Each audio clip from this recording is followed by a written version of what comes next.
topics and opinions expressed in the following show are solely those of the hosts and their guests and not those of W4CY Radio, its employees, or affiliates. We make no recommendations or endorsements for radio show programs, services, or products mentioned on air or on our web. No liability, explicit or implied, shall be extended to W4CY Radio or its employees or affiliates. Any questions or comments should be directed to those show hosts. Thank you for choosing W4CY Radio.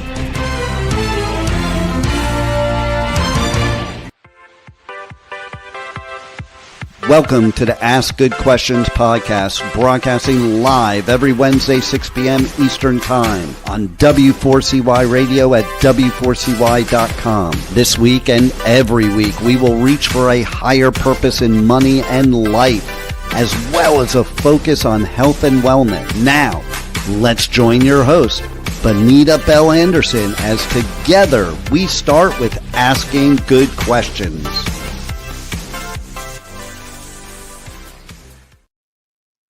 Hello and welcome to the Ask Good Questions podcast. I am your host, Bonita Bell Anderson, and today we are talking about savvy Social Security planning for women. So I have some slides that I will put up on the screen now. So thank you so much. I'm so glad you're here. This is so important. Today, we are going to be talking about something that is really super important for women. I have been dealing with women clients and helping women clients for about the last 25 years. And women represent about 56% of all Social Security beneficiaries age 62 and older, and about 66% of all beneficiaries age 85 and older.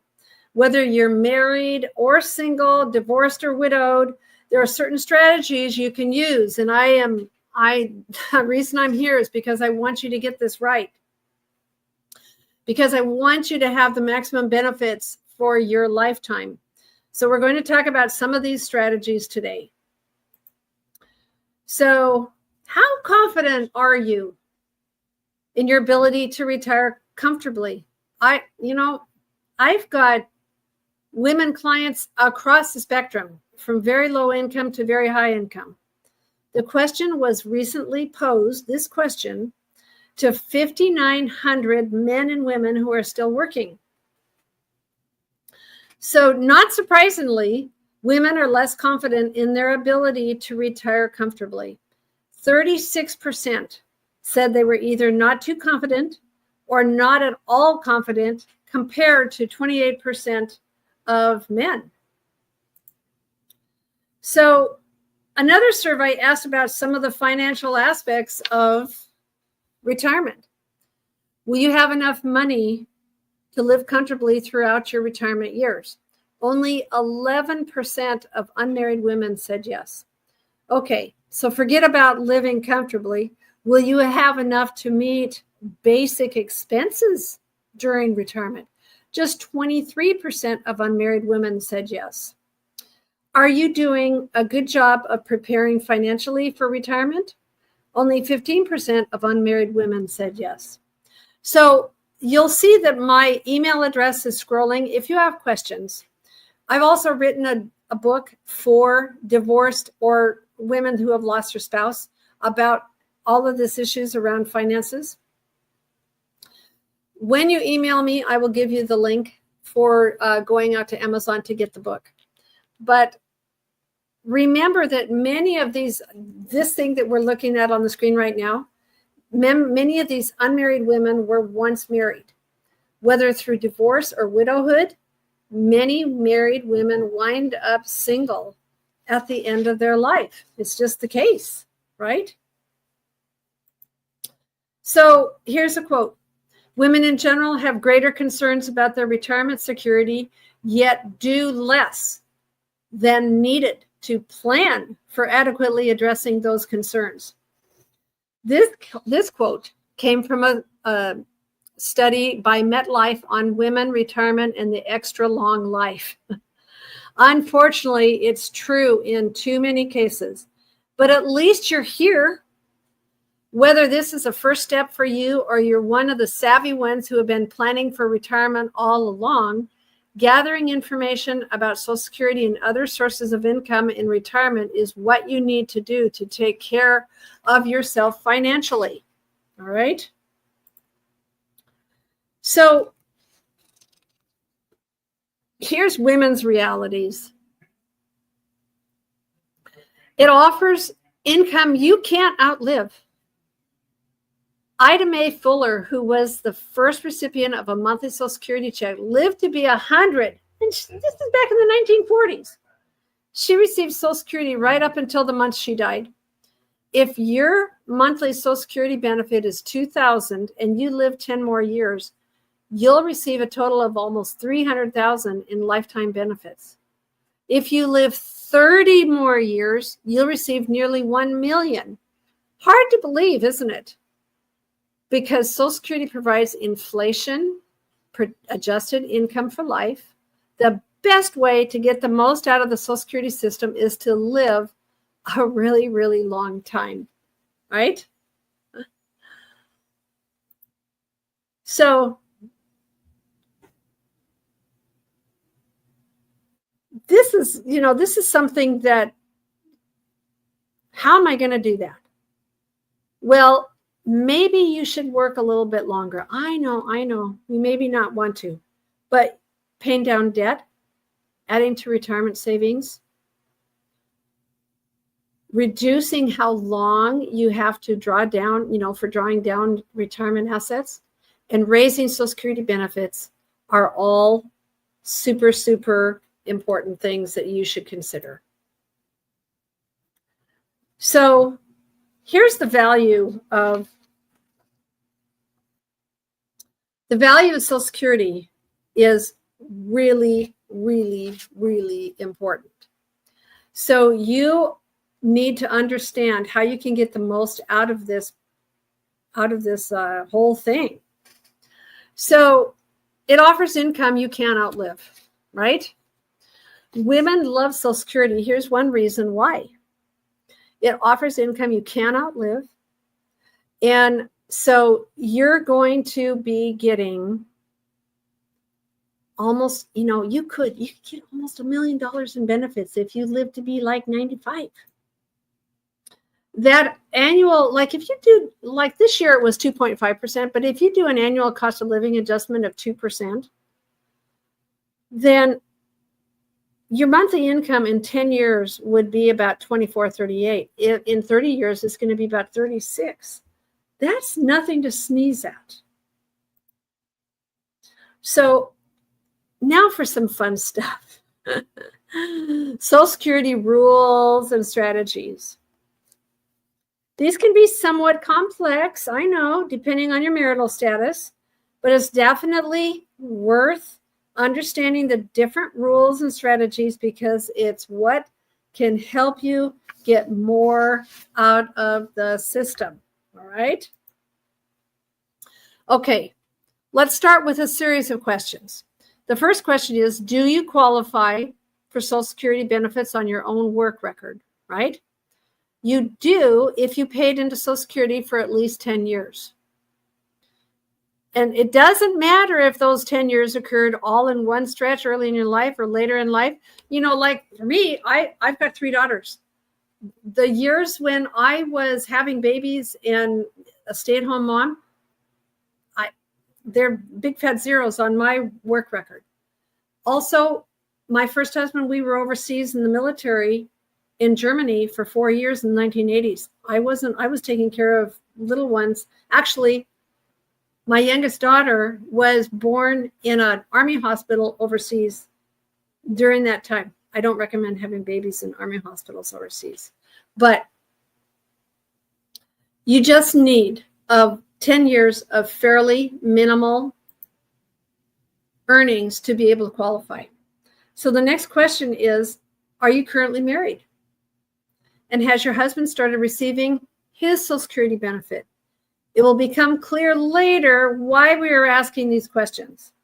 You and or your husband may be able to receive spousal benefits, and we're going to explain that strategy. So then, regardless of whether or not you're currently married, have you been married before? Are there any former husbands, dead or alive, lurking out there? Believe it or not, you may be able to receive Social Security benefits based on a former husband's work record.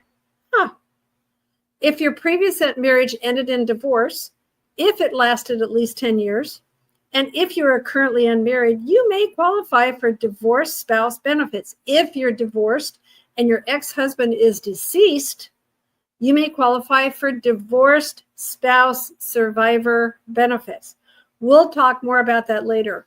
And all of these things also, that PDF analysis that I told you that you can get by emailing me, I really want you to get this right. So those things, if that is a thing with you, then it's going to come up in that report. So don't try to memorize these rules right now. I'm going to explain them in more detail so that, so it just doesn't, fly over your head. So let's pause. So let's pause for a minute here. You could be entitled to one or more of the following: retirement benefits, spousal benefits, divorce spouse benefits, survivor benefits. Knowing how to coordinate these things is going to be a critical question for the remainder of your retirement years. All right. So let's define some terms. What is this FRA? That means full retirement age. Most likely, everyone probably that is listening to this podcast is going to be 1960 and later, is probably going to be 67. So that's how I'm going to address it. If you were born, then your full retirement is age 67. Your estimated benefits on the Social Security website shows you what is your full retirement age. So the next important concept is to understand is your primary insurance amount. That's what PIA means. We're not going to go into any benefit formulas today, but basically your benefit is based on your work history, and the system uses your highest 35 years to calculate. The higher those earnings are, the better this amount is going to be. So that's one reason why I encourage women to work a little longer. If you've taken time out of the workforce to raise children like I did, or go back to school, there may be some zeros on your earnings record like mine. So all you have to do is look at your annual Social Security statement, right? And it's going to show you what your benefit amount is at your full retirement age. And so the benefit amount, that benefit amount is what they call the primary insurance amount. All right. So we're going to talk about retirement benefits. So if you worked for at least 10 years in a job that paid into Social Security, then you're entitled to a retirement benefit. All right. So estimating it, you go to Social Security. You're going to go start an account if you haven't already. You're going to answer some questions for security, and they stopped generating statements and sending them to people a while ago, but you just go online now and you can print it off. And you can access also a retirement estimator through your My Social Security account. And another way to use one of those calculators is on the Social Security website. They have some calculators that you can do too. So hopefully that is another way that can help you. So this is a big concept. Your retirement benefit depends on when you claim it. So we talked about your primary insurance amount, or PIA, which is the amount of your benefit. If you apply for Social Security at full retirement age, let's say 67, but what if you apply at a different age? Huh? What do you think? So I'm going to talk to you till I'm blue in the face to not do it before your full retirement age. So what I want you to do is look at the difference. So if you wait, if it's 2000 and you take it after your full retirement age and you take it at age 62, it's going to be 1400 and it's going to permanently stay there. It is not going to get better. And what if you apply after your full retirement age? Then there's something called delayed credits. Delayed credits means that for those 3 years between age 67 and 70, you'll get an 8% delayed credit. So a benefit at age 67 of 2000 would be 2480 at age 70. I'm going to talk to you about cost of living increases too. That makes a big difference too. So I feel it makes a big difference because you know why? What is your income going to be when you're 75? And what is your income going to be at 85? And what if you live to be 95? That's what I'm wondering about. So here's another reason. Bigger checks to start means bigger checks later. If you do your income at age 70 with a 2% annual income, and if you were here, was the 20, like age 67, 2343 would be 2906 with a 2% income. That delayed benefit just compounds over the years, better and better and better. And so if you waited until age 70 to take 29, by the time you're 75, it's 32. 80, it's 35. 85, it's 39. 90, it's 43. Do you see what I'm saying? I want you to delay benefits because it triggers bigger checks later on for you. It means more income for you later on. So here you go. When to apply. If you apply early, your benefit starts lower and stays lower for life. Here's another scenario. If you just applied and you go, oh no, I've made a mistake.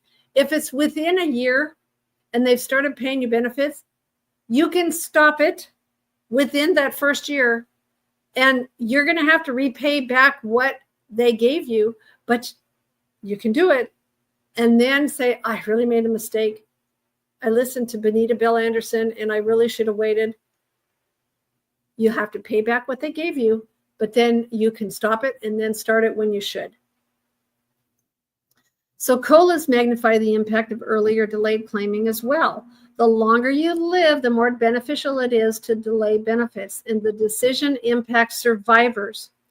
If you have a husband, tell him to delay his benefit if he has a higher benefit.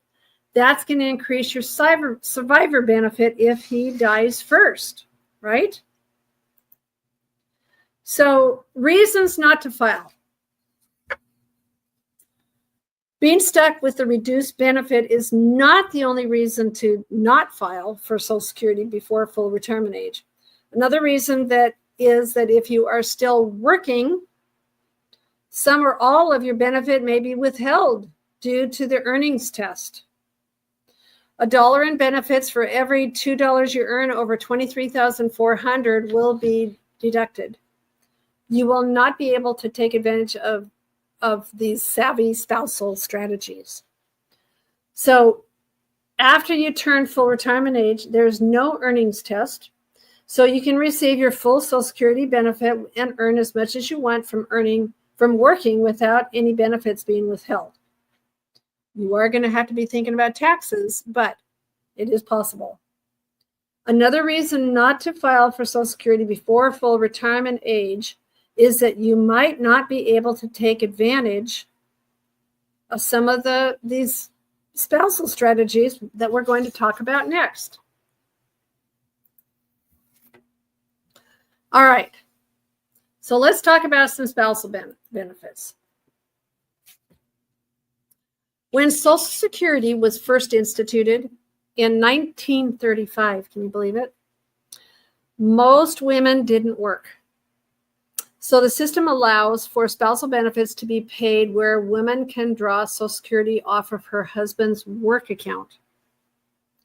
Now, of course, most women qualify for a retirement benefit on their own work record, but you still may be able to take advantage of spousal benefits. And because Social Security is gender neutral, your husband may be able to take advantage of spousal benefits too. Yeah, doesn't matter.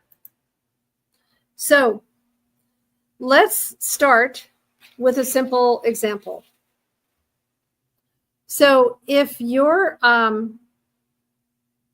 filed before full retirement age, then you're going to be penalized no matter how you look at it. But let's look at this example. Let's say Jack and Jill are married. Jack's PIA is $2,400. Jill's never worked, so she doesn't qualify for Social Security. She worked a little bit, so she has like $800. Jack has claimed his benefit. So she files for Social Security at 62. Her benefit is 70% of 800 or 560. She should wait. So her spousal add-on will be 1/2 of Jack's PIA. So his PIA is 2,400. So 50% of his would be 12, right? So there's going to be deductions, but if she waits until her full retirement, then her benefit will be her $800 plus $400 for what they call a Social Security add-on. All right? That's a big deal. So coordinate your benefits. Think about this. There's some rules you have to follow here. But knowing the rules, you can make them work to your advantage. First, if you file for Social Security before full retirement age, you're going to receive your own reduced benefit. And if your PIA is less than 50% of your husband's PIA, you may also receive a spousal benefit, but that's also going to be reduced. If your primary insurance amount is more than 50% of your husband's, then you aren't receiving a spousal benefit, okay? Let's be clear about that. So, okay. So if,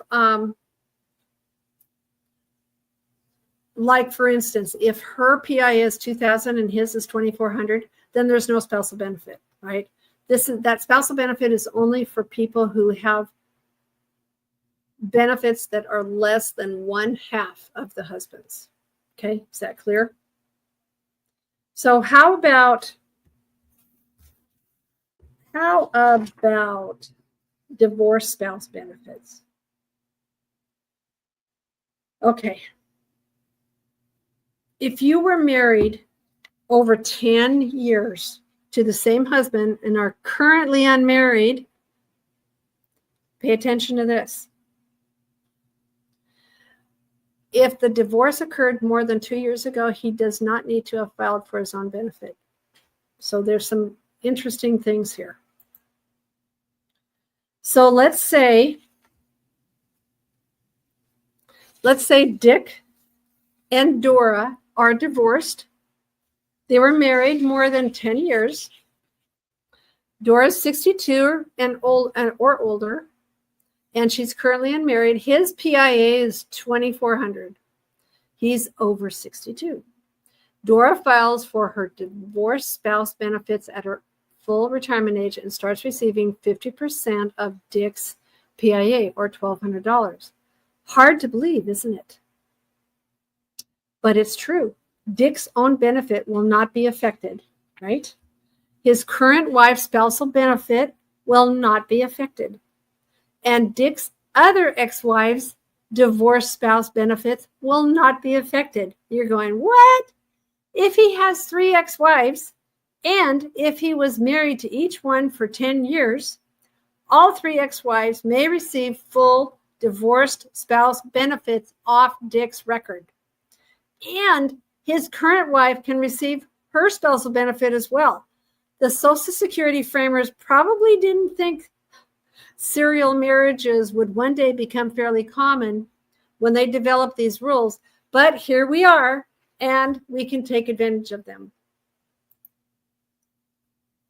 So it's important to remember that even if you meet all the requirements for a divorced spouse benefit, if your own benefit is more than half of your ex's benefit, you're not going to be getting a spousal benefit. So it's not possible to take a divorced spouse benefit and let your own benefit grow to age 70. Okay. That rule changed about a few years ago. However, if your ex dies, the survivor benefit will generally equal 100% of the amount he was receiving at his death. And if you meet all the requirements for a divorced spouse benefit, and if that amount exceeds your own benefit, you can switch to the higher amount. That's why it will be important to keep tabs on your ex in the years ahead, so you'll know if he dies. You can then contact Social Security and see if you'll be entitled to a divorced spouse survivor benefit that is higher than your own. All right. Okay, now let's talk about survivor benefits.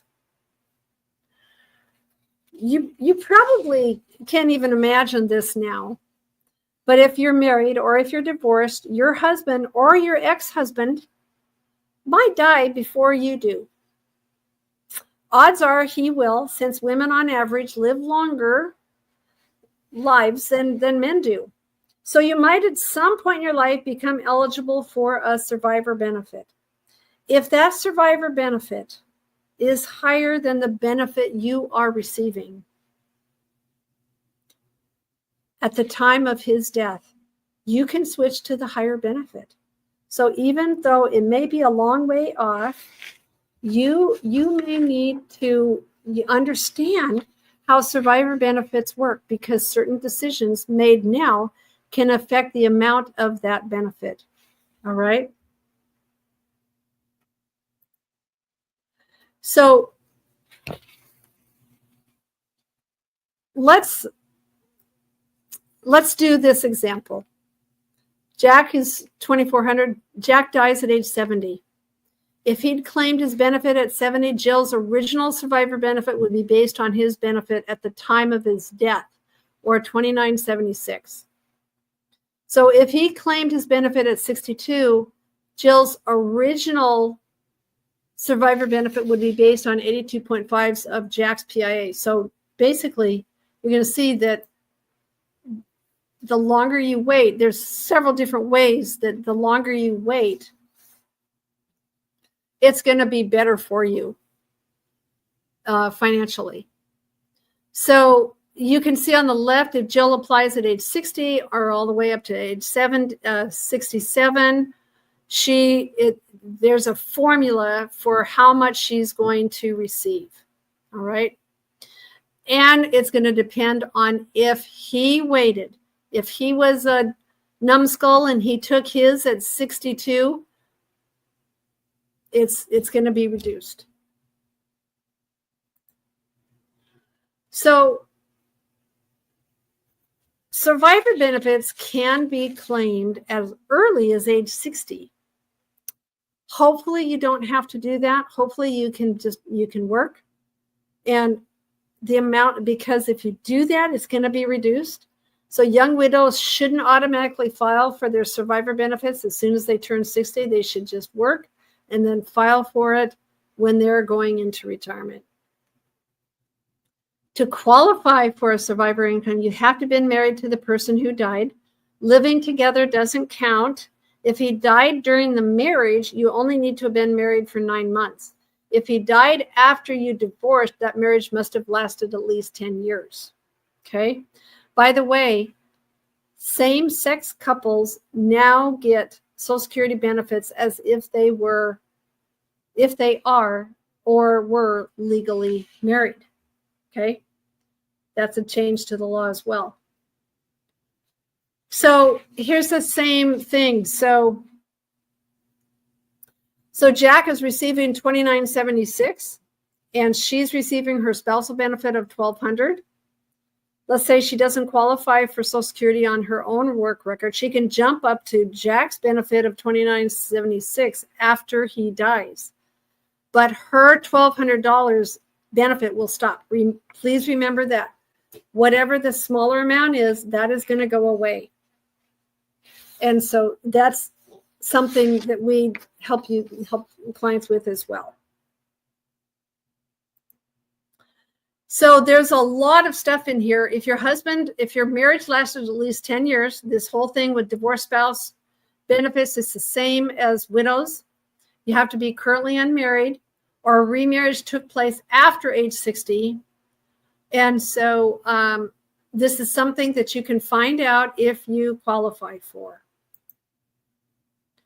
So the most loving, what I say is the most loving thing you can do is the higher earning spouse delay their retirement benefit to age 70, because if the lower earning spouse is the woman and she's likely to live longer than him, then if he dies before filing at age 70, the survivor benefits will include delayed credits earned up until the date of his death.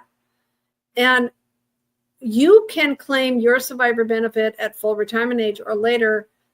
Coordinate this with your other retirement assets that you have. All right. So more switching opportunities are available with survivor benefits than with spousal benefits. Isn't that interesting? So if you start your own benefit at 62 and switch to a survivor benefit at full retirement age, or you can start your survivor benefit at age 60 and switch to your retirement benefit at 70. There's ways to do this.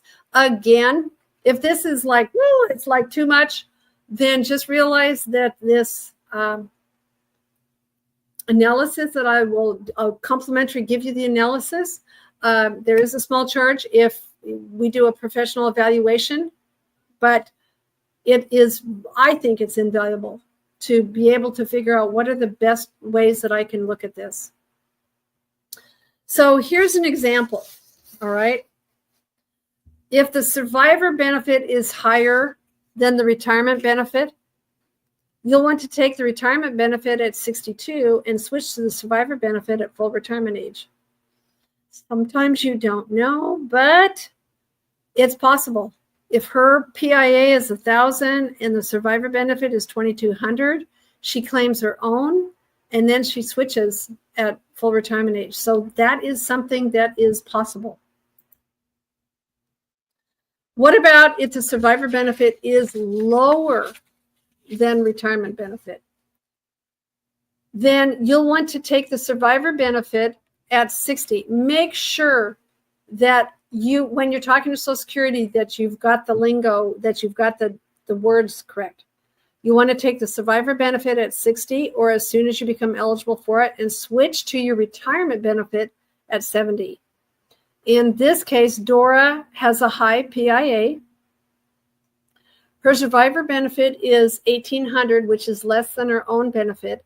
So she claims her survivor benefit at 60 and receives the reduced amount of $1,287, right? Because it's way before her full retirement age.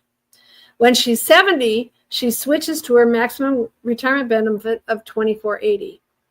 If you're still working, remember that too, and under full retirement age, all or part of your survivor benefits may be withheld for the earnings test.